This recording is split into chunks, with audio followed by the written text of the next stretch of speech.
Amen. Hallelujah. All right, to the main event tonight. Can I get I don't have a drummer. Can I get something on the keyboards? Amen. I'm going to have something to say to my drummer tonight. Amen. I didn't want him, so that's all right. Hallelujah. Tonight, I have the honor of introducing our guest minister, a lady that many of us know. Yeah, we've been to quite a few of the events, Awaken events. And I remember a few years ago where we walked into one of them and you were leading the opening prayer, you were praying.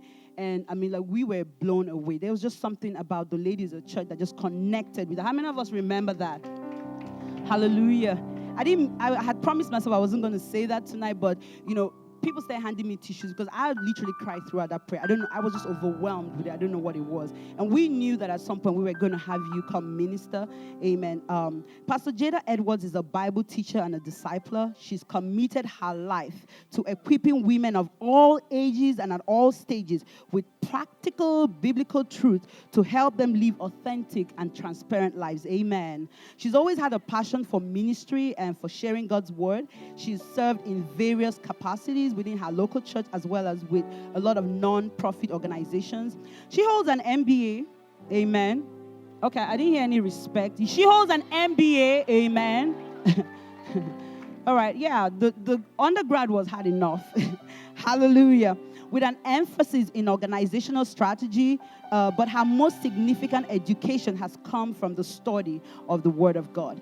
The unsearchable riches of the Scriptures are her inspiration. Pastor Jada currently serves as the Creative Services Director and the Women's Director for One Community Church. Give it up, give it up, give it up. Hallelujah. Where her husband, Pastor Conway, serves as the lead pastor.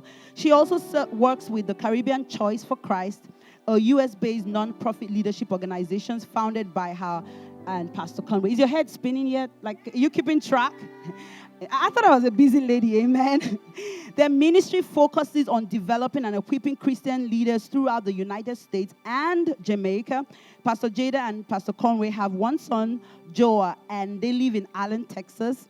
Hallelujah. Now I want you to do something for me tonight. Can you rise up on your feet and give a Jesus House welcome to Pastor Jada Edwards? Hallelujah.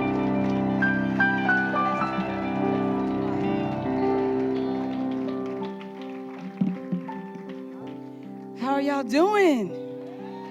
I am so glad to see y'all tonight. I know y'all love the Lord because it is raining something fierce out there. The real saints don't care about the weather, right? You know the Lord has a word for you tonight. I am excited to be with you. I am so grateful that you've had me to come and share with you. It is really my privilege and my honor. I have to give thanks to your leadership, to your amazing First Lady. I mean, the shoes alone, right? Because those shoes are saying something. I'm going to find out her size before I leave this place. But I just want to thank her and thank your pastor for his vision. I love any opportunity to get to speak to women when they can gather to learn the Word of God. We are a powerful tool in the kingdom of God, and we can be equipped with the truth of God to transform this world for the kingdom of God. Amen. Amen. I want to pray for us, and I'm going to jump right into my favorite book in the whole world, the Bible, the Word of God. Are y'all ready? All right, let's pray. If you would just hold your hands up and just ask the Lord to open your heart. Whatever distractions are going on in your mind, the things that you know you cannot fix before this night is over, they're out of your control. The enemy wants you thinking about a million other things, and the kids are fine, and the grocery list is fine, and what you got to get done tomorrow is fine. We will not allow any barriers to the Word of God, to the truth of God, to enter our minds. So, God, we come to you with our arms up, our hearts open, our minds ready to receive the truth, the word that you have prepared for us. So we lay at your feet all the distractions, all the doubts, all the things that are clouding our minds. We lay them at your feet, God. We want you to make our hearts good ground, fertile soil, so your truth can take root. So, Lord, whatever we're worried about, whatever we're anxious about, we just say thank you in advance. Just get it off our minds so we can hear what it is you have to say tonight, Lord. We have great anticipation.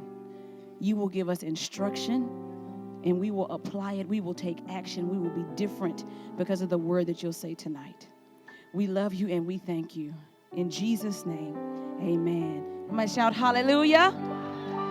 Hallelujah. Amen. Well, I love this vision. I love this whole idea of Alive. By the way, this wall, what is happening? Who did the decorations? Who did the decorations? Everybody? You stand up if you did the decorations. I need to know who, and I need to get your number. Yes. What is happening? I told my assistant, I was like, girl, get a picture of me up on Alive walls. That wall is happening. I love it. I love it. Y'all have made this place awesome. And so I'm looking forward to what God has to say. Well, when I got to hear the vision that was shared before I got up, and it was amazing how God always sets it up to fall in line with what he has planned. And as she began to speak about connection and what it means to be world changers and agents of change, to do something great in God's kingdom, I thought about how timely this word was tonight. And I think a lot of times the things that are keeping us from being alive are the things that we're afraid of. I think sometimes there's an issue of fear in us that paralyzes us to the point where we're not useful anymore. And if I'm going to be alive, if I'm going to do great things, I want to be called, I want to be used greatly by God, then I have to begin to battle some of the fears that might be holding me back. And so tonight I want to talk to you about what it means to move from fear to real fellowship. What it means to move from fear to real fellowship. So I want you to think about your relationships. Think about who you can connect with in a real genuine way. A lot of times as women, we struggle with that. We have a lot of friends. I'm not talking about your Facebook followers. I'm not talking about likes. I'm talking about people that you can call in your low moments, and you know they're going to give truth to you, and they're going to walk with you on your journey. People you share your celebrations with. I think the enemy uses fear. He keeps us afraid. He keeps us worried about what everybody else is going to think, how it's all going to work out to keep us out of real relationship. Look, the Bible hangs on two very important principles. And Jesus told the disciples this. He said, look, everything I'm going to teach you hangs on two important things. And the first one is that you love the Lord your God with all your heart and your mind and your soul, right? But the second one, which is just as important, is that you love your neighbor as yourself. Now, we have a hard time loving our neighbors as ourselves because we don't even really love ourselves. See, the Lord has given us an abundance of love. And we have been so paralyzed by insecurity and doubt and fear of being rejected and all the other things that fuel our fear that instead of being alive, we are practically and spiritually dead. So God has left us here on the earth because if he didn't want you to do anything, he would have taken you to heaven as soon as you got saved. But if he left you here, then he left you here for a reason. And so when we struggle with being able to relate in an authentic way, relate deeply, why can't I be close to my husband? Why can't I relate well with my children? Why are my girlfriend relationships shallow? Why can't I relate well to my siblings? Why am I not a good daughter, a good aunt, a good niece, a good friend? Because I have spent all of my energy trying to make sure you think one thing about me as opposed to being vulnerable and inviting you into the truth. And the enemy will use that to render you ineffective in the kingdom of God. You might not think it's related, but let me tell you, it's related. It's not just about making sure I have a journal full of good notes. And so attending on Sunday and making sure I catch Bible studies and I'm going to conferences, that's great. I'm just accumulating knowledge. And we will think that we're on a good path because I'm working on my vertical relationship. Me and God, we have it together. I know scripture. I had my hands lifted during worship, had a little tear shed. I know I'm in a good place with the Lord. You know, when the worship is good to you, you're like, oh, it must be a good day, me and Jesus. And you're just feeling all extra close to the Lord. And what the enemy wants you to do you think the enemy is upset that you're at church? He is not. The enemy goes to church. He wants to hear what you're hearing. So he can make sure that you sit in church and don't ever go out and do anything about it. The enemy is not mad at you in church. He's not mad that you're in your Bible. He's not mad that you have notes. He's only mad if you apply it and do something about it. And so when you accumulate all this information and we think that we're strengthening and developing our vertical relationship with God, we do that sometimes to the neglect of our horizontal relationships with everybody else. And God says, you've just become spiritual, but nobody wants to be around you. Or you just have a lot of information, but it's in your head, and your heart is still empty, and your heart is still cold. So I just know a lot about Jesus, but nobody sees the Jesus in me. And so the Bible tells me you can't love God and not love your brother. And he prioritizes our relationships with people as much as he prioritizes our relationship with him. And so I want to look at a passage of scripture, and I want to show us how the enemy will set us up to live lives of fear and how God will set us up for freedom. If you turn with me to Genesis 3, lots of good stuff in the very beginning. Genesis 3, and I'm going to be reading several passages. If you don't have your Bible, I will read and let you know where I am.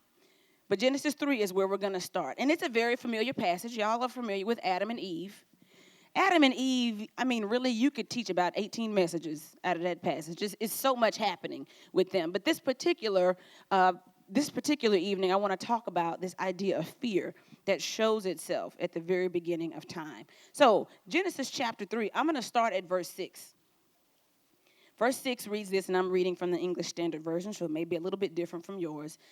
Verse 6 says, when the woman saw the tree was good for food, and that it was a delight to the eyes, and that the tree was desirable to make one wise, she took from its fruit, and she ate, and she gave it also to her husband, and he ate. Verse 7, then the eyes of both of them were opened, and they knew they were naked, and they sewed fig leaves together and made themselves coverings. Now 8 says, they heard the sound of the Lord God walking in the garden in the cool of the day, and the man and his wife hid themselves from the presence of the Lord among the trees of the garden. Then the Lord called to the man and said to him, where are you? He said, I heard the sound of you in the garden, and I was afraid because I was naked, so I hid myself. Verse 11, he says, who told you you were naked? Have you eaten from the tree of which I commanded you not to eat?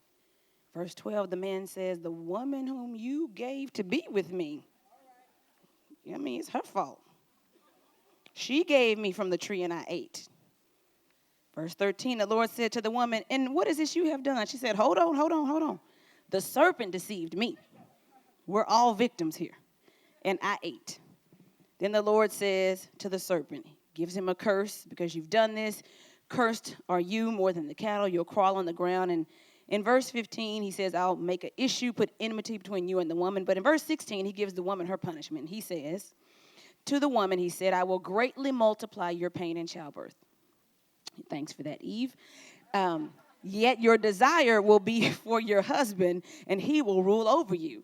Now in verse 17, he tells Adam what his curse is going to be. Because you have listened to the voice of your wife and have eaten from the tree about which I commanded you, saying you shall not eat, curses the ground because of you. You'll toil when you eat of it. In toil you will eat of it, all the days of your life. Both thorns and thistles it shall grow for you.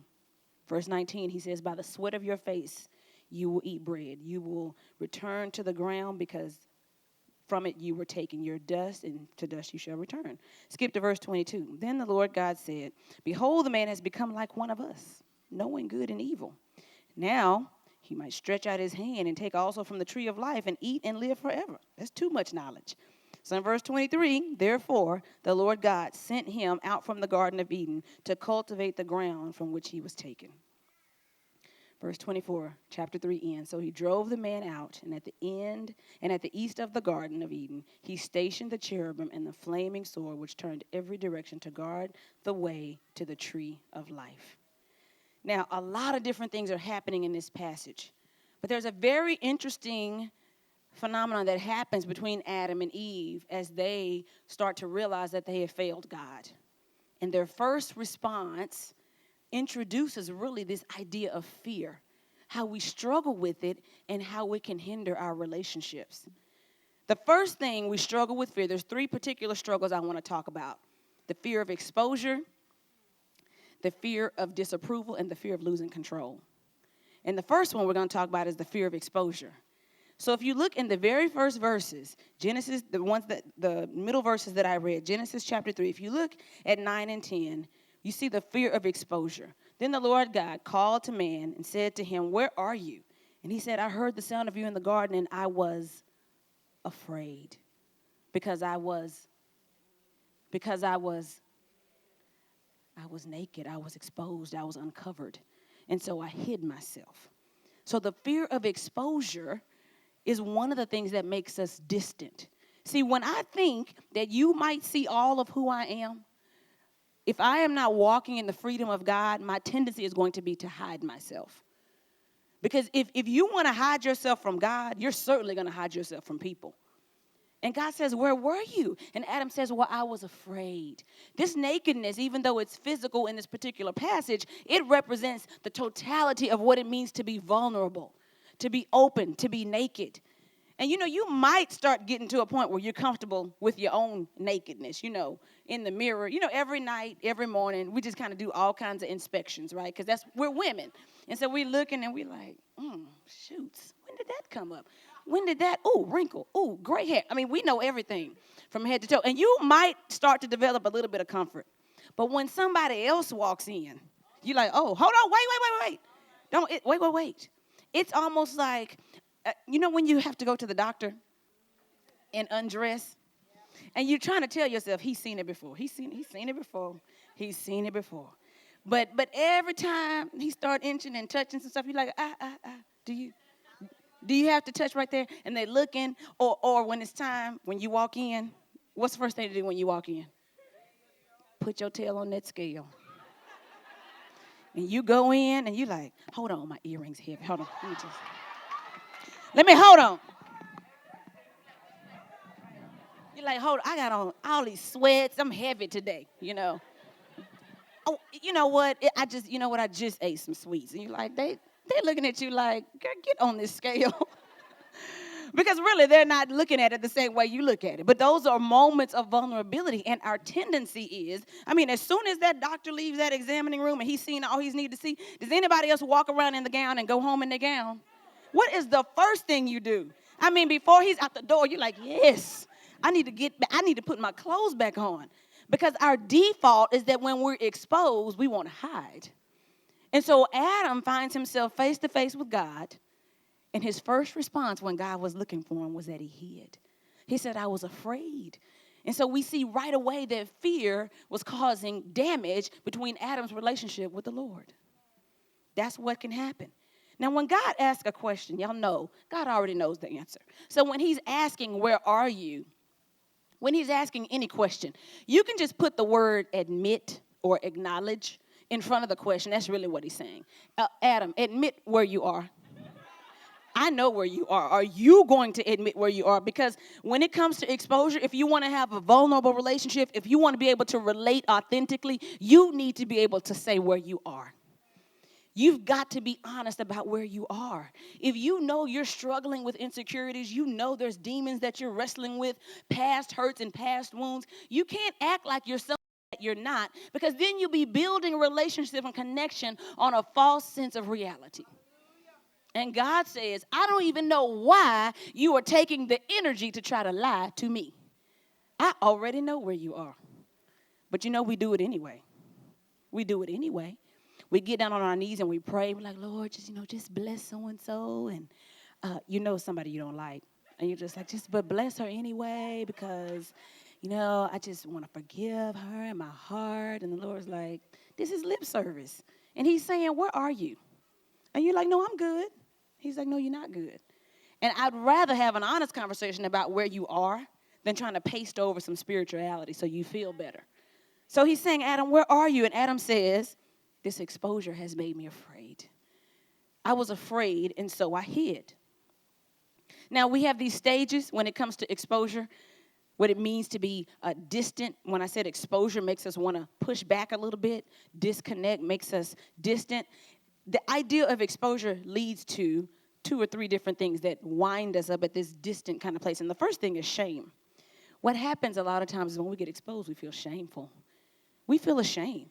In verse 7, it says, "Then the eyes of them both were opened, and they knew that they were naked." Now, it's nothing wrong with being naked, but what they knew about their nakedness was shameful. Because when they had when they took of some knowledge that God had not intended for them, see, their eyes became open to things that they weren't ready to handle, ready to process. Because they didn't want to be covered up before they ate of the fruit.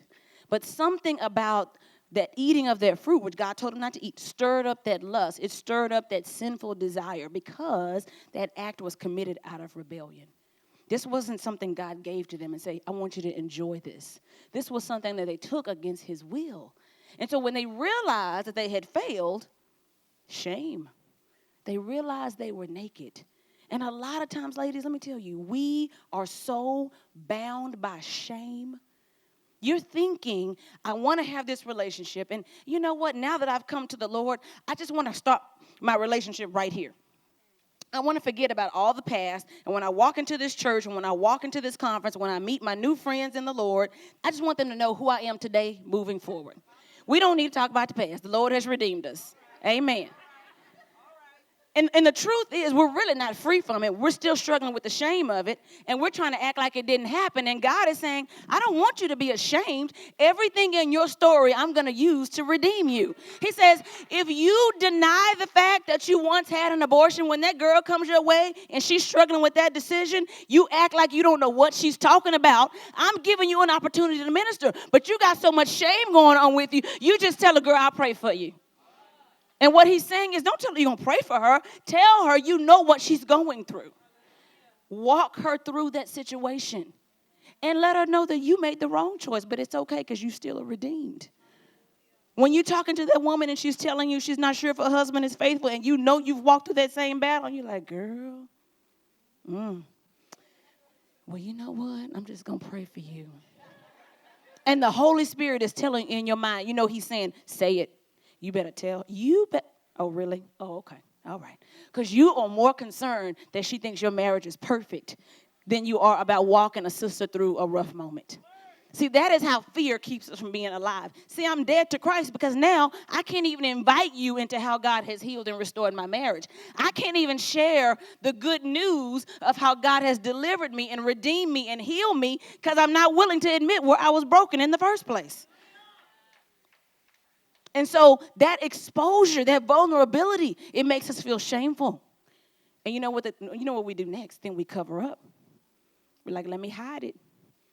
The end of verse 7 says this. Then they sewed the fig leaves together. They made themselves loin coverings. See, the fig leaves were their armor. How many of y'all have some armor tonight? Now, it might not be fig leaves because we're sophisticated, right? It might be just a good pair of shoes. And there's nothing wrong with that. Hold on now. That's not what I'm saying. But we use things to cover up. We use things to hide. And when we're sophisticated and educated, then we know how to use our humor. A real situation comes up and we know how to make a joke about it. I use my education.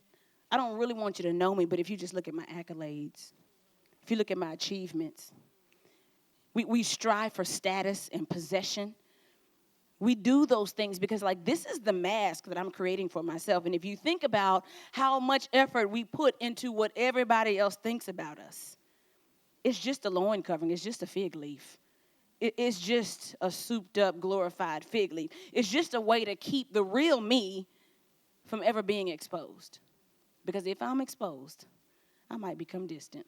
It's a fear of mine.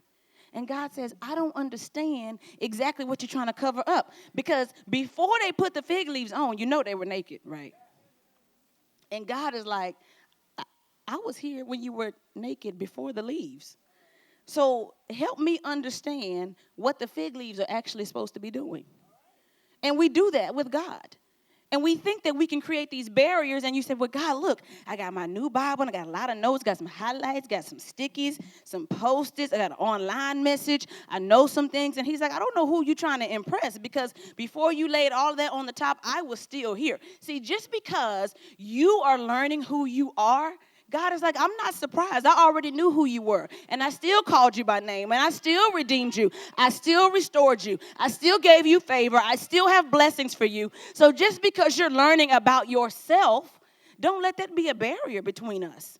Don't let that be a barrier between you and other people. Because anything you're learning about yourself, God already knows. Can somebody say already knows? He already knows. Now, it's something about that spiritual journey. Every time I listen to a message and I'm convicted by something and I'm like, ooh, I got to work on that. God is like, girl, I already knew that. You know you're not patient. And I'm like, oh, no, I'm pretty patient. He's like, no, you're not patient. And then we have to have a conversation. And usually he wins. Sometimes I think I win. But he always wins because God knows us. And so I spend a lot of my energy trying to present myself to God in a way that is a waste of time because he already knows who I am. And that fear, ladies, it can drive us from shame to covering up. And then finally, it drives us to a place of distance. I want you to look at verse 8. Verse 8, it says, they heard the sound of the Lord walking in the garden in the cool of the day. And the man and the wife, they hid themselves from the presence of the Lord among the trees of the garden. They distanced themselves from the very God that had brought them the most intimate connection they had ever experienced. You have to think about this. The fear is such an important tool because as you mature in the Lord, if you know how to live righteously, the enemy might not get you through drugs and sex and alcohol and all that obvious stuff. He'll start getting you through the subtle things like fear and shame. And he'll say, you know what? You really shouldn't tell anybody about that because if you do, they might not understand. They might not accept you. So just keep it to yourself and let's just move on. Let's walk in the newness of life. And then, you'll have a scripture to justify why you're not telling anybody anything. He wants us to be in isolation. He wants you to think that nobody else has your experience. That if they knew who you really were, they might not accept you the same. And God says, because of who you are, flaws and all, that's why I'm going to use you greatly. Don't disconnect yourself. Don't distance yourself just because you're a bit afraid. Just don't let fear create the disconnect. Instead of that, we have to press into vulnerability. And when God says, where are you? Admit where you are. And it's okay that I'm naked. It's okay that sometimes someone sees beneath the surface. It's okay. I'd rather you know now because eventually something's going to happen that's going to shock you. And you're going to like, oh, Jada does? Yes, I do. Yes, I do. And it's okay. And when I'm in a problem, I'm a work in progress, right? And so there is a beauty in being able to be in authentic community and not be in isolation, ladies. You can talk. Here's the thing with women, too. We have this gift of being able to talk for hours about nothing. Y'all know exactly what I'm saying. You know what I'm saying. Hadn't said nothing. You walk away and nobody knows anything about you except what you like to eat. I mean, we can talk about the most shallow things forever. And I was talking to my husband the other day, and he had some issue he was wrestling with, and he's like, oh, I'm going to call my friend James. So he calls James, and this was a pretty significant thing they were trying to solve. And so he gets on the phone with James. I went and took a shower, and I came back out, and he was off the phone. So I was like, oh, was James had to go. He wasn't home. He said, no, we talked about it. I was like, what? Y'all, you're going to talk about it more later? You just introduced the issue? What happened? I was in the shower about 9 minutes. He was like, no, we figured it out. I said, no, that's not possible. In 9 minutes? 9 minutes, we still trying to catch up to see what everybody's been up to. Girl, who, what? How is so, what? I haven't seen her. That's the intro, right? We're just warming up. We warming up. 9 minutes. These two men have solved the problems of the world off, and I'm back to watching CNN. Just carry on, right? Because they might not connect for the same amount of time, but when they do, they go deep right away. Let's resolve this issue. Let's move on. And so we can tell ourselves, oh, we've had good girlfriend time, or I have this circle of friends, but you'll know when you hit a low place who you'll call. And that list is usually very short. And here's the worst part about it. Sometimes there's no one on the list. And you're like, how did I just spend time with 3, 4, 5, 6, 7, 8 women, and I have nobody I feel comfortable calling about this issue? That's a lie of the enemy. And he's like, oh, I don't care if you socialize. I don't care if you talk about Jesus. But I really want you to walk in isolation. I'd rather you just be alone. Because then you're left to your own thoughts. Then you're left to your own devices. And we know nothing good ever comes out of that. That fear it can just fuel that isolation mentality that says, I'll let you in a little bit, but not enough where it really means anything. And even for some of us who have close friends or best friends, do they really know the whole truth? Tell the truth. Now, you know, most of us, you have to die, and all your friends have to get up at the funeral so everybody can put the whole story together. Because, you know, when you really have something to say, you're like, well, I can't tell. Well, let me just tell that story. And then the next hardship comes up. You're like, well, I went to her last time. I don't want her to think I'm a mess. Let me go to this friend. You know what you do. You try to spread your drama around so that all your friends, nobody thinks you're really a mess. Far be it from me to continue to go to one person about my issues. No, I need to spread it around so that everybody thinks it's not as bad as it really is. But there's a beauty in talking to that one person, Rory, and just going deep and saying, you know all my stuff, so that when I hit those road bumps, I've been talking to Rory about that same issue for so long, she can give me context. We can watch the hand of God move through my life because I haven't been trying to spot check and tell her things here and there so I don't look so bad. She can say, oh, but Jade, I know you're having a hard time, but do you remember 6 years ago when this first started? Do you see what God has done? And it may not seem like a victory, but it's baby steps. And look, it's not as bad as it used to be. You can't do that when you're trying to manage your exposure. You can't do it. You won't be alive. You'll be dead. And you'll be by yourself. And the enemy be like, great, go to church, but come home and be by yourself. I don't want you to have any real connection. So this fear, ladies, this exposure, it makes us distant and we can separate. Now, it's nothing wrong with a little distance. Some of y'all, who are my people in here that like space? They like, oh, I just need some space. Yeah, but you can't always need space. You know what I'm saying? Distance can be a tool. You know, it's a little emotional tension. You need to ease something. But it's not a way of life. You can't always need space. Some people they always need space. Just radio silence. And you're like, what happened to so-and-so? You're trying to reach out to them, and it's like talking to the abyss. You don't know when you're going to hear back from them. And you ask them, what's been going on? Girl, just been, if they spiritual, spending time with the Lord. You know, you're not spending time with the Lord. You're avoiding people. Because too much is going on. And you know what? If you're around people, they're going to force you to deal with stuff. They're going to expose you. They might see through some things. They're going to ask too many questions. You're like, never mind. I'll just be by myself. That's what I'll do. I'll be by myself. But we become comfortable with this kind of passive relationship, this distance. That's why folks break up with people over text. Seriously, this is the day that we live in.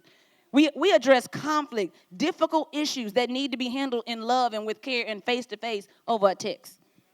Have you gotten that 6-page text from somebody? You know what I'm saying. They were like, well, hey, this has been on my mind. And you're like, here it comes. And you know, your phone is like 1 of 6. And you're like,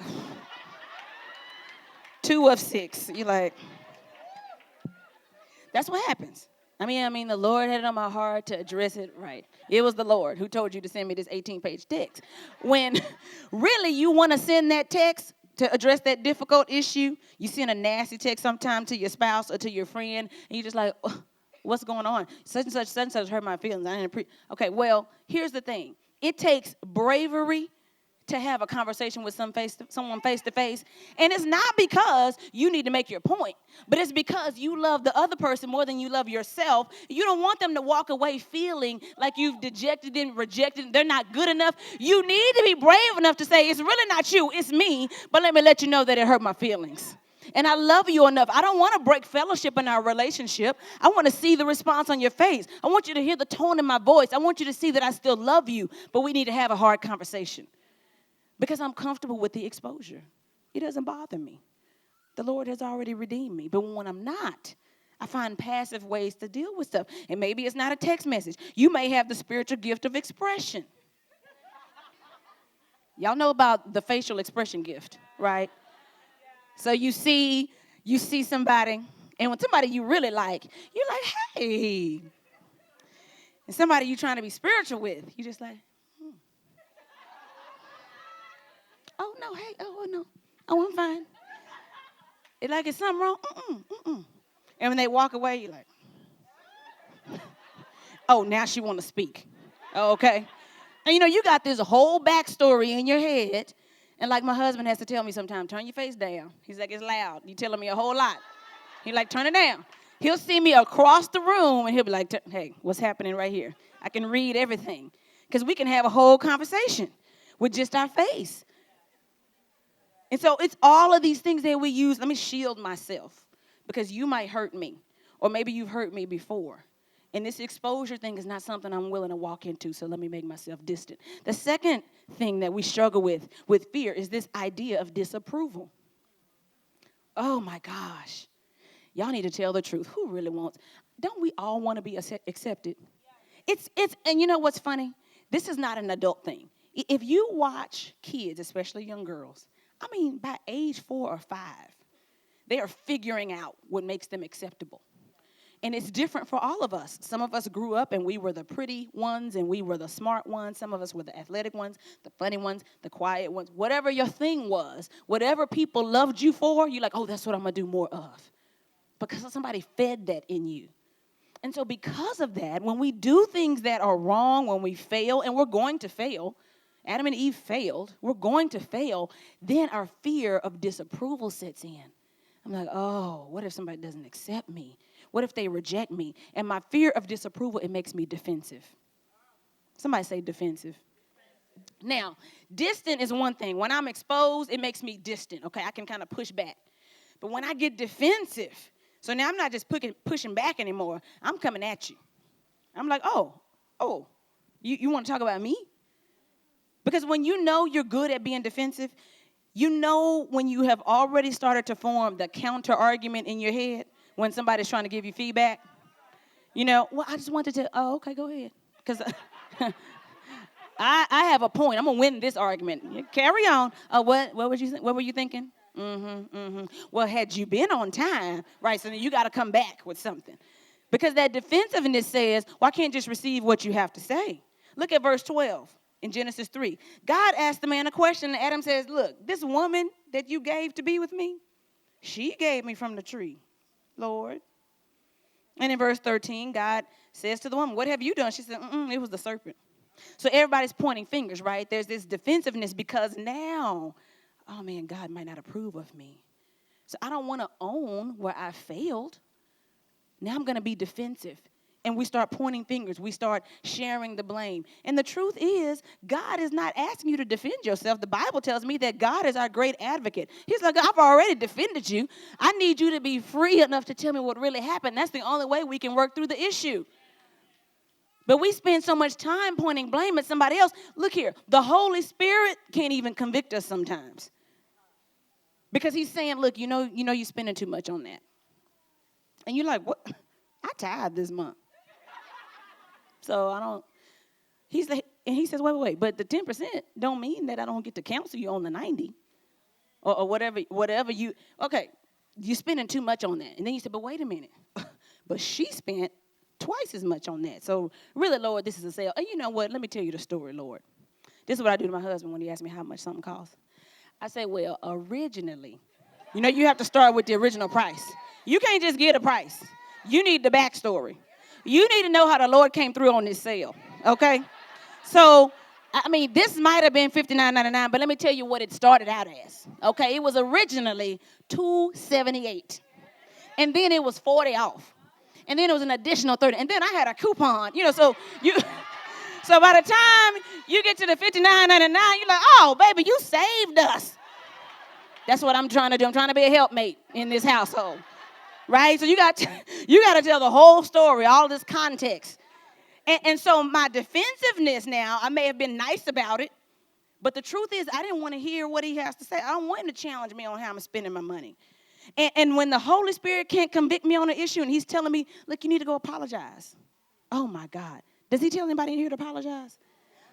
Y'all, my mouth is my gift and my curse. I'm always saying something that I'm offending somebody because I can be very harsh, direct and to the point. And then usually afterward, the Lord's like, why you got to talk crazy? And I'm like, I'm not trying to talk. We don't have time for all that. Good morning. How you doing? I'm trying to just tell him what needs to get done. And so I spend half my life apologizing. And it's okay. I've just become comfortable with it. Sometimes I apologize in advance. I say, I'm sorry. I need to tell you some things. Is your heart right? Do you love the Lord? Let's go. I just get used to it. I'm ready to apologize. I don't even have time to be defensive because you know what? After year 5 and 10, and people started coming to me because I tried to make myself open, and they said, hey, this is how this came across when you said that. The Lord was like, when are you going to stop being defensive about it and ask yourself what's true about it? If I want to fight defensiveness, I have to ask myself, what's true about that statement? You know, I can't start to discredit the messenger because they're not giving me feedback because they're perfect. They're just saying, look, this is what I saw. This is how I felt. And if I'm trying to really grow in the Lord and overcome this fear thing, then I have to ask myself, what's true about that statement? I can't move toward defensiveness. That's what Adam and Eve did, and it can't be everybody's fault but yours. When you are defensive, ladies, that is a relationship killer. You know people that you can't be honest with, right? Because it's going to hurt their feelings so deeply, you don't know if you can recover. So then you say, just never mind. And then you're walking around and nobody's giving you any feedback. Nobody's challenging you or stretching you. And you're thinking it's because you're good. They're like, no, we're just tired of hearing you give us reasons for why it's okay. I'm tired of hearing the justifications and that it's always my fault and that we're always wrong and we're always to blame. If you're going to overcome this fear, if you're going to start living, being alive and have real relationships and connections, not only do you have to get over your fear of exposure, which makes us distant, you have to get over your fear of disapproval because that makes us defensive. And thirdly, the last fear, we have a fear of losing control. Oh. Anybody like control? Is it just me? Just me? Is 3 people out here like control? Okay. Well, this is a good group. This is a good group then. I struggle with control. I want everything in its place, not just in anybody's place, the place I say it should be in, right? And I want it how I want it, and if it's not how I want, I am the person, don't go out to eat with me, all right? I'm the person at the restaurant, I'm looking, I'm like, you know what, I really want this pecan chicken, but can I get the sauteed spinach from that salmon? And then can I get the candied pecans from that salad over there? And then they say, oh, we can, yes, you can do it because you got the ingredients, it's on the menu. So I don't know what you mean. It's not against the law. Put the pecans on the chicken. Give me that sauteed spinach and there won't be a scene in this restaurant. Because I'm saying, I think this food is not free and I'm paying you. And after that, I have to decide how grateful I am with my gratuity. You know, no Jesus. No Jesus in your menu selection at all. I'm just acting a mess because I like control. And so when someone says to me, oh, let's go eat at so-and-so. And I said, oh, great.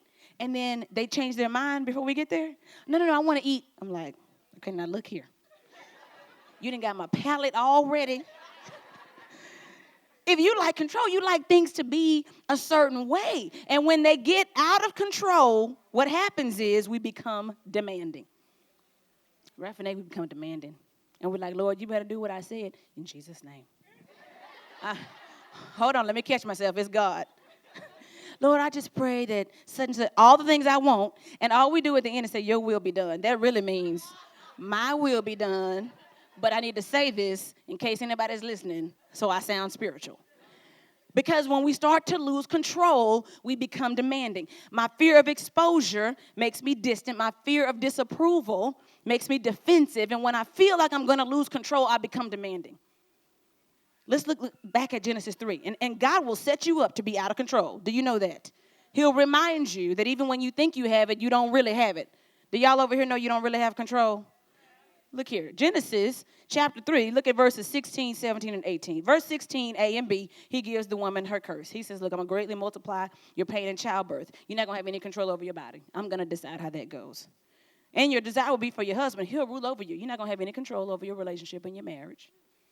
Verse 17 and 18, he says, guess what, Adam? Cursed is the ground because of you. Both thorn and thistles, it shall grow for you, even the plant, and you will eat the plants of the field. Now, remember, he originally was going to be eating the garden. Now he said, no, you got to eat what you grow. And what you're going to get is thorns and thistles. You're not going to have any control over the earth, your work. Remember, Adam was given dominion over the earth. God said, this is yours to rule. And he said, oh, since that's how it's going to be, let me take that control away from you. And then lastly, he says in verse 23, the Bible says, so he sent him out from the garden. No control over where you live. I'm going to decide that too. So God reminds us that we're not in control, but he doesn't want us to become demanding. He wants us to become dependent.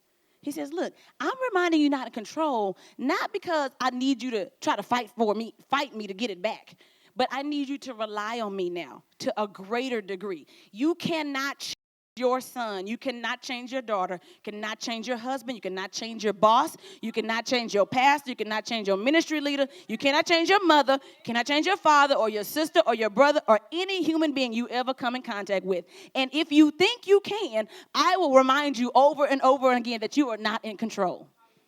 So you know what? Don't pray to me. Don't ask me to change somebody.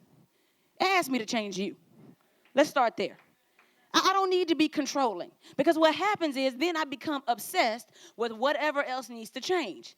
And it doesn't seem so bad when I'm being silly or ridiculous about menu selections. But when that same spirit translates into my relationships, and then I'm saying, well, I mean, we could be friends, but you do this. You have this tendency. I don't really like that. I don't like people who can be kind of rude, or I don't like people that cut me off when I'm talking, or I don't like people who are long-winded, or come on. We just have this list of criteria, and you're like, oh, I don't think we're going to get along. We don't like the same music. Or we look at somebody like, I wouldn't dress like that, so I don't think we can be friends, Lord. Or she's married, I'm single. What do we have in common? We're dealing with our issues. We single and we want to be married, but we dealing with that issue. We married and some of us want to be single. We dealing with that issue. And all of these things they're just creating barriers. They're creating these fig leaves. But when you're out of control, God says, look, I'm going to remind you that you don't really run anything. So you can stop with the demands, and why don't you just ask me the desires that I want for you? The Bible says if you would give the Lord your heart, he'll give you his desires. He'll give you his desires, not your desires wrapped up in a last minute, and Lord, would you bless it? He says, but could you just come before me and say, God, let me just talk about the things I cannot control today. And because of that, because you're the sovereign God, can I just trust that you know what's best for me? Can I trust that you are the sovereign God? You love me more than I love myself. And every time you show me something that I cannot control, then I'm going to take that as a sign of your protection and love. Every job that you don't get, when you don't get that promotion, you don't get that job, don't worry about it. Man's rejection, that's God's protection. That phrase has gotten us through so much. Every time that friend turns her back on you, you feel betrayed. Someone's been disloyal to you and you cannot get past it. God says you can't control people. Their rejection is me protecting you. You need to be glad that I got that relationship out of your life.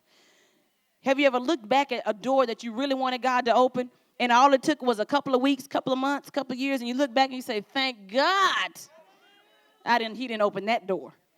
He says you're not in control. So quit making demands. Quit making demands. I am the only one that gets to determine destiny, not you. So when we struggle with this fear, how do we begin to battle that? This fear of exposure, this fear of disapproval, this fear of not being in control. The Bible tells us that the antidote for fear is love. Can somebody say love? Love. That's what the Bible tells us. 1 John 4:18 says, perfect love casts out all fear. It casts out fear. And so I have to shroud myself, envelop myself, cover myself in the love of God, because God's love, his perfect love, overwhelms, overpowers, and kicks my fear out the door. That's what that scripture is saying. So when I'm struggling and I feel exposed and naked, God's like, but I love you. And when I'm wondering if you're going to approve of me, if you're going to accept me, if I'm going to be invited, if I'm going to be on the inside click, if you're going to think I'm enough, God says, I love you. And when things start to slip out of my hands and plans don't go according to what I had written down in my timeline and I'm out of control, God says, I love you. It's like if you can imagine a burning building, and if you have a child or a niece or a nephew, you imagine that child in that building, and you came upon that building, it would not take you but a moment's decision to decide to run in that building. Firefighters had to get out the way. You're like, my baby's in there, my niece is in there, my nephew's in there, my loved one's in there. Because in that moment, the love for that child casts out the fear of being burned. It casts out the fear of death. It casts out the fear of injury. Because in those moments where we are totally selfless and our love is projected on others, as Philippians 2:3 says, we should love others, have their interests be more important than our own. When we have those moments of selfless love, then it can cast out fear. And when I love myself more than I love you, I'm going to walk in fear. Because I'm going to be so concerned about what you say and what you think that I will limit God in my life because of my fear. The Bible says perfect love casts out all fear. And so how do we walk in God's perfect love? 3 quick things, and then I will be out of your way. The first thing is we have to surrender. Surrender our hearts to God. Yield ourselves to him. Just a constant daily choice of yieldedness. Deciding that, God, today I'm going to walk in your love. God gives us his love freely, ladies. He doesn't like portion it out for each day. He said, this is my love, total and full. So why would I hoard that? When he said, I want you to be a funnel. I want you to receive my love and then pass it on to someone else. That's how they'll know we're Christians, right? It's what the Bible says, by our love. So I surrender to God. The second thing I have to do is remember. I have to remember all the truths about God, that I'm completely forgiven. I'm totally accepted, completely valuable, unconditionally loved. Those truths, those countless truths in the Bible, they release me from holding you to a God standard. You don't have to accept me because God does. And you don't have to love me perfectly because God loves me unconditionally. My Bible says in Romans 5:8 that while we were yet sinners, at my lowest point, God demonstrated his love for me in Jesus Christ. And so just because you don't love me on a bad day, I'm okay because I have an unconditional love. It's my safety net. It catches me when human love fails me. And so when your mama or your daddy is saying you're not enough, and no matter what you accomplish, they got something to say about it, that's all right. I'm valuable and I'm accepted in God. It's okay. And I can free you because they're not going to change. You have to remember those truths. And lastly, you have to offer up. You have to offer up. Surrender, remember, and offer. Offer up to God. Offer up to God an open heart so that you can extend that to others. We can walk in a way, ladies, that is free, not fearful. We can be alive and we can show the world what it looks like to have true and authentic relationship. What it looks like to invite other people into our testimony and not to hold hostage the things that God has done in our lives because we're worried about what somebody else thinks. We can have a freedom in God. Here's the beautiful thing. In Genesis, we see this idea of fear that's introduced. It's in the beginning, but it's not in the end. You don't see fear being talked about in Revelation. And so however you started, you don't have to end that way.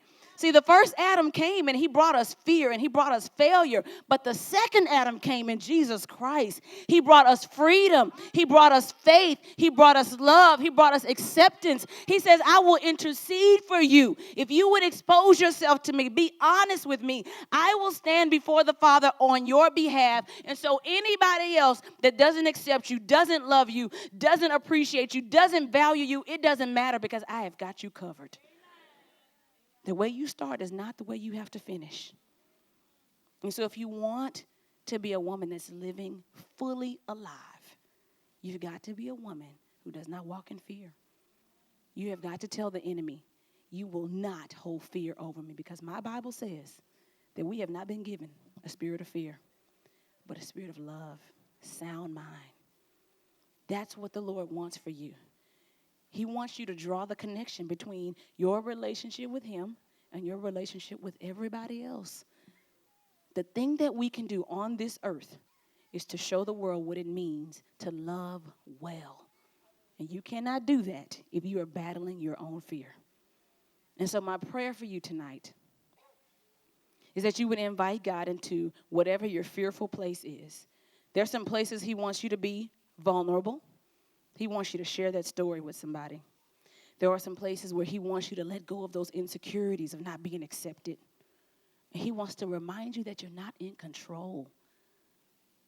He wants to cover you in his love. He wants to heal and restore.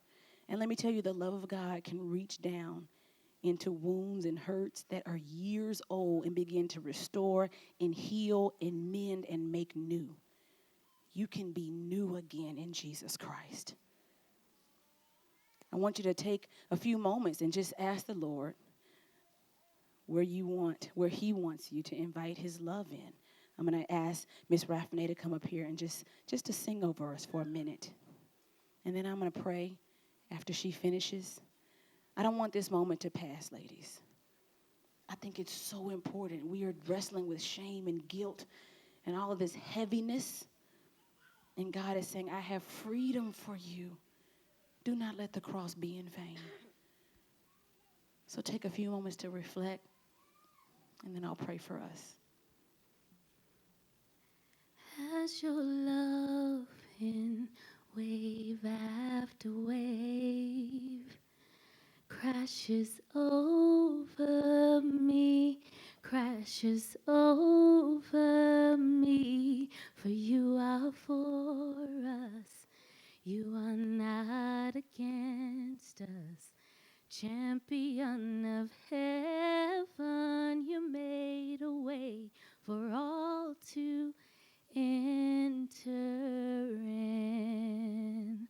Lord, as your loving wave after wave, it crashes over me, crashes over me, for you are for us, and you are not against us. Champion of heaven, you made a way for all to enter in. Said you make me brave, you make me brave, you call me out beyond the shore into the waves. Said you make me brave, you make me brave. No fear can hinder now the love that made a way. Lord, you make me brave. Yes, you make me brave. You called me out beyond the shore into the waves. Yes, you make me brave. Oh, you make me brave. No fear can hinder now the promises you made. Said, has your love in wave after wave, it crashes over me, crashes over me, for you are for us, and you are not against us. Champion of heaven, you made a way for all to enter in. Father, you make us brave. You make us brave.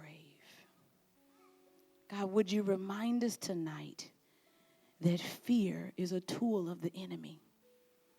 It is something that can sneak in and creep in undetected until it becomes such a significant chasm between us and you and our relationships that we don't know how to fix it. God, we struggle with wanting to be approved. We struggle with acceptance, God. We struggle with accepting ourselves. We know so much about ourselves, God, that we're not pleased with. And so we're afraid to let someone else in. Would you make us brave, God? We struggle with vulnerability, Lord. We don't want to expose ourselves, but would you give us the courage to draw in and not create distance? God, you gave us the perfect example in the Garden of Gethsemane when you were at your lowest point to bring your disciples into such a precious moment as you were asking God to remove that cup of Calvary. God, you knew they would fail. You knew they would fall asleep, and you still invited them in. Would you teach us to be brave, God? I'm just going to ask that if you need God to heal you in any of those ways, whether it's exposure or vulnerability or shame, guilt, if you would just stand for a moment. It doesn't matter who sees you. Tonight is the night. We're not going to be bound by the things we're afraid of anymore. It doesn't matter. Every one of you are beautiful and accepted and loved and forgiven and valuable and called by God for great, great purpose. If we could just extend our hands outward one more time. God, we came with open arms to receive your word, God. And now we have open arms in surrender. Lord, we don't want to be women who have to be in control. We give it to you. As a matter of fact, we expect and anticipate that things will go wrong. But you will use it to show us your sovereignty, God. You will use it to show us that you are the omnipotent God, that you have omniscience, you have all power, all might, all strength. You know the plan for us, God. If you would just remind us that we can set our plans at your feet, Proverbs 16:9, and you would order our steps, that you would give us wisdom, you would wrap us in your love so that we could be women who don't hold your love hostage. We don't want to be women where people have to be perfect before we can love them. We want to love them the way you love us, in our mess, in our pit, in our imperfection, with no makeup on before our clothes are bought, hair all over our head. First thing in the morning, God, you love us. God, may we be women that love that freely. Give us the power, God. We need to be reminded that we can heal with our love, that every interaction is a divine opportunity to heal with your love. God, may we remember that perfect love casts out fear. And so when we're afraid and we're not sure, remind us that you love us with a Calvary kind of love.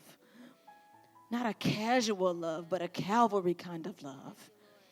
We thank you for that, God. We, your women, we choose to be commissioned by you. We choose to go forward, to make disciples, to be alive, to change this community for your kingdom. We will bring our friends, we will gather in this place, and then we will go out and take action fearlessly. You make us brave. We give you glory and we thank you in advance for this freedom. In Jesus' name we pray. We said hallelujah, hallelujah, and amen.